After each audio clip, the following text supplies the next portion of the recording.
So I'm going to be talking about free speech or restricted free speech. Remember that freedom of speech is a political right to communicate one's opinions and ideas using one's body and property to anyone who is willing to receive them. In moderation, I believe that free speech should be restricted. A perfect example would be a fire scenario. If you're in the movie theaters with a large amount of people trying to have a good time, someone could technically just stand up and yell fire, causing commotion. But if free speech was restricted, which it should be, this would limit that person, meaning that they couldn't just stand up and yell fire, unless there really was one. According to the First Amendment to the Bill of Rights, Congress shall make no law respecting an establishment of religion, or prohibiting the free exercise thereof, or abridging the freedom of speech, or of the press, or the right of the people peaceably to assemble, and to petition the government for a redress of grievances. So if the government allows us free speech, then why should it be restricted? There are 5 Amendment freedoms that are part of the 5 First Amendment freedoms, and they are freedom of speech, freedom of press, freedom of religion, freedom to petition, and freedom to assemble.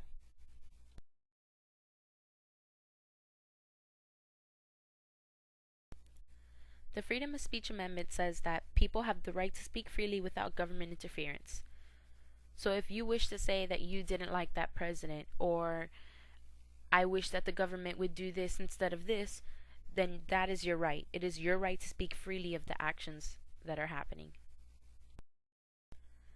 The Freedom of Press Amendment gives the press the right to publish news, information, and opinions without government interference. So this means if you would like to post something on Facebook, Twitter, Instagram, or write a newspaper article establishing sides, or even doing a public presentation in a college, you are able to do that without interference from the government. The Freedom of Religion Amendment prohibits government from establishing a religion and protects each person's right to practice or not to practice any faith without government interference, regardless whether you're Buddhist, Jewish, Christian, Hinduist, or Islamic, or whatever other religions there are out there. The Freedom to Petition Amendment says that people have the right to appeal to the government in favor of or against policies that affect them or that they feel strongly about. This freedom includes the right to gather signatures in support of a cause or against the cause, from teachers' salaries all the way to Congress bills. Lastly, we have the amendment that gives us the freedom to assemble, which says that people have the right to gather in public to march, protest, demonstrate, carry signs, and otherwise express their views in a non-violent way. This can go from standing up against abortion in front of a local clinic to boycotting a local food store.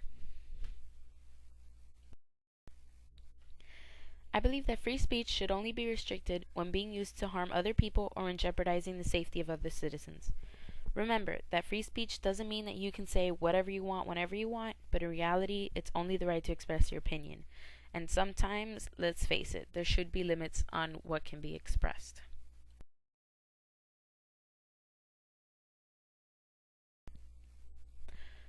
An example is the Sedition Act of 1918.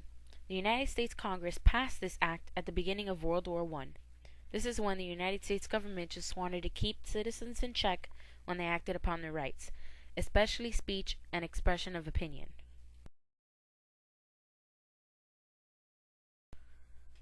The government also didn't want anyone speaking negatively about the war, and they also didn't want citizens saying certain things that enemy spies can use against us.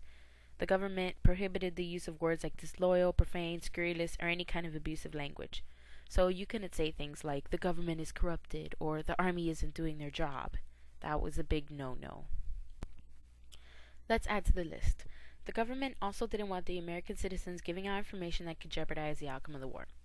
I mean, if you want to give the Germans the location to our secret hiding spot, be my guest. But the government won't be too happy about that.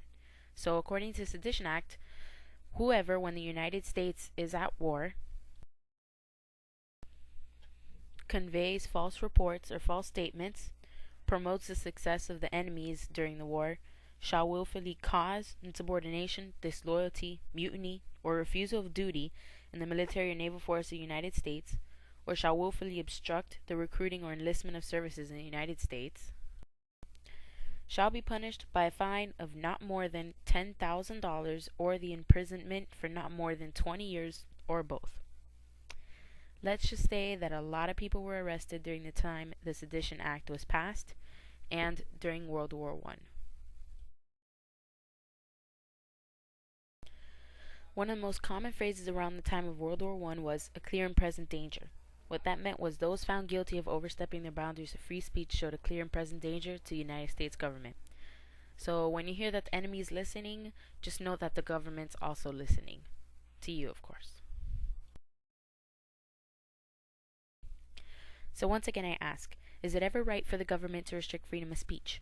Yeah, the government has every right to restrict freedom of speech, in moderation, of course.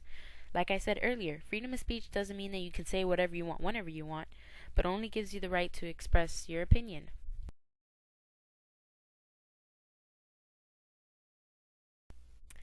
Unless, of course, it's being used to harm other people, jeopardizes the safety of other citizens, or unless it is a clear and present danger to the United States government. Just remember that all this can be found in the Sedition Act. Don't say bad things about the government, and don't do things that can kill tons of people, and you're pretty much good.